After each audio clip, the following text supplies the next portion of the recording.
we're asking you this morning, have you thought about it? How do you future-proof yourself, or even prepare for your old age? And if you're there already, we'd love to hear from you. How are you managing? Is it just a case of being frail, not ill? The text 81333. Start your message with the word tease. Let's talk to Mal Fletcher, who's live with us on the programme now. He's a social commentator. Mal, morning to you. Good morning, Neil. Thanks for joining us. When we talk about future-proofing your old age, people think, I've got enough in my pension pot. It's far more than that, isn't it? Yes, it is, and I think it's wonderful that this whole issue's come up around the BBC Panorama programme tonight, Neil, because what we have here is not just an issue of housing or even saving money. It's about quality of life issues for elderly people, and we need a fundamental shift in the way we see old age. We live in a culture that really doesn't value old age very much. We talk about anti-aging techniques as if old age is not something we really can respect. And as a result, I think we rob ourselves of so much the elderly could give us, and rob ourselves of an opportunity to invest in them. So in many ways, I'm a big believer in the old adage that you reap what you sow. And I think in some ways, if we can invest more in the elderly ourselves now, we will find in the longer term a community where age is much more celebrated and respected. And when we reach those retirement years ourselves, we may find that feeling is reciprocated. Mal, it begs the question, how far in advance do you need to be preparing then, future-proofing for old age? Well, I don't think there's ever a cut-off point with that. I think that we need to be thinking about the future all the time. I often tell people in audiences that if we don't invent the future, someone else's vision of our future will reinvent or reshape us. So there's always that strategic thinking that's going on. And I think if you can start when you're 25 or 30, to put a little bit away for retirement or, invest in something for the long-term future, you'll always be better off than if you start doing that at 40 or 45. But I would also add this, that we don't want a situation where people, I think, are, frightened of the future to the point where they're stashing money away, which means that not only is their quality of life diminished in the present, but so is their opportunity to sow into the community in which they live. Mal, do you also think, coming off that subject slightly and going into kind of more of the mental, kind of psychological approach to old age, do you think it's really changed as well from generation to generation, and now you've got a lot of people looking further into the next 10 to 20 years with a much fresher, very different approach to basically, the years ahead as such? Well, Diane, I think we still have a bit of a problem with things like a culture of celebrity that worships youthfulness. We have the marketing of these anti-aging techniques that I mentioned. But I think as more of us, particularly we baby boomers, approach that magic age of 65, we do start to think differently about old age because we know we will be there very soon. And I, for one, would like to see a version perhaps of the National Citizenship Service that Mr. Cameron's been talking about, tailored for the elderly, not just to provide services for them, but to provide opportunities for them to sow back into the community. I think that as we approach old age, our generation now is moving that way very quickly. We need to find ways to keep giving back to the community, mentoring, offering coaching, for example, in schools, craft work. There's all sorts of things that very old people can do to make a contribution. Mal, we have our guest in the studio this morning, Father Paul Farrow, who's a youth chaplain from St Thomas Moors in Middlesbrough, and also Emma Beach joins us as well this morning. Hi, Emma. Hello. Nice to see you. She's director of Dance Factory North East Limited. They run workshops for children aged between 2 and 18 in Easterside.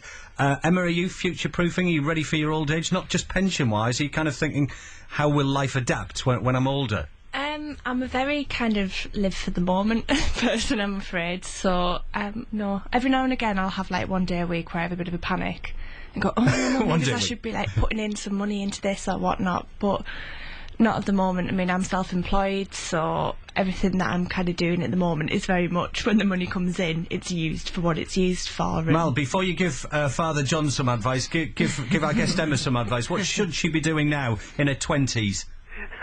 Well, Emma, at least you're honest about it, and that's a big start.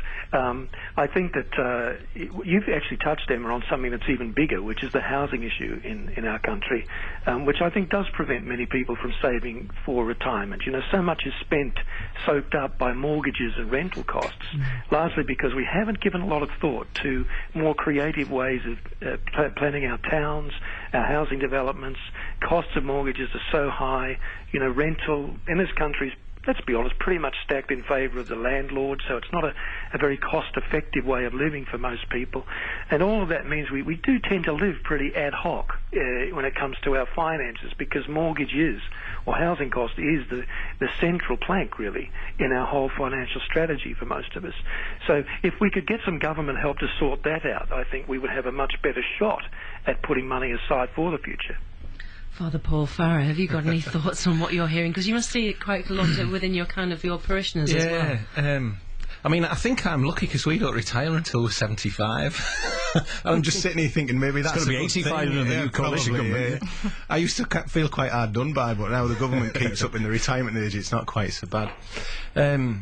But what we see, I think what we see in the church is probably what we're seeing in society as well now, which is that there are less young people. They're not less committed, they're not going elsewhere, there are just less of us. The birth rate has fallen, and the reality is that there are more older people who are living longer, and hallelujah for that. Like, that's good, isn't it? But there are less of us to look after them. If you've got the health and you've got the financial backing, it's all right saying you're living longer, and that has to be a good thing as long as you've got the support around you, you know? But you see, that's the thing that I think has to change. And I've been cynical about speed cameras, I'll be cynical about the big society now. I think the government's saying to us, right, we the politicians have messed up. Here's a list of things we've messed up, like the health service or your post office or whatever, and we haven't got any money to do it anymore, so now you can do it without any money. That's what I think that, and actually what we need, I think that would be really good. I think it would work really well if we had a change, we were able to foster a change in people's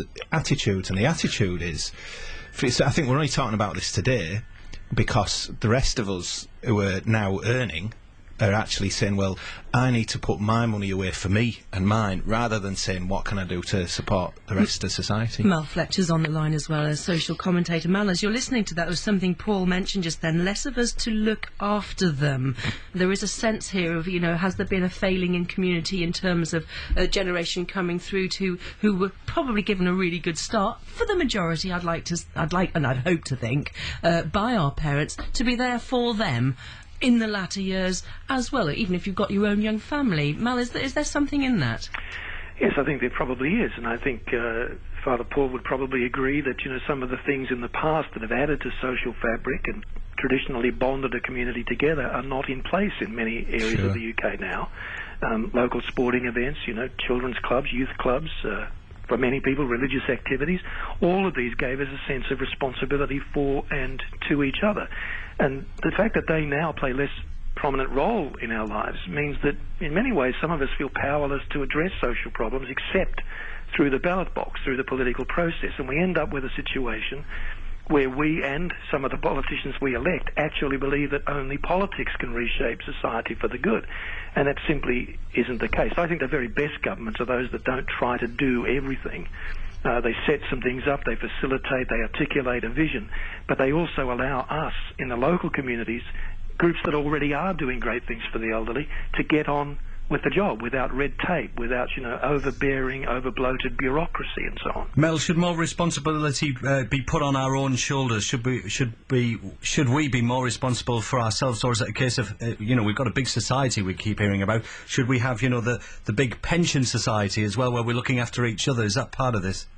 Well, I don't think caring for one another is necessarily measured just in the paying of taxes for pensions. Of course not. You know, I think that there are organisations now, for example, that are doing great work in enlisting and releasing volunteers to work with the aged, you know, organising walks, health education programs, home hospital visits, even what they call dinner partnerships for people who, you know, who are living in care facilities and eating alone.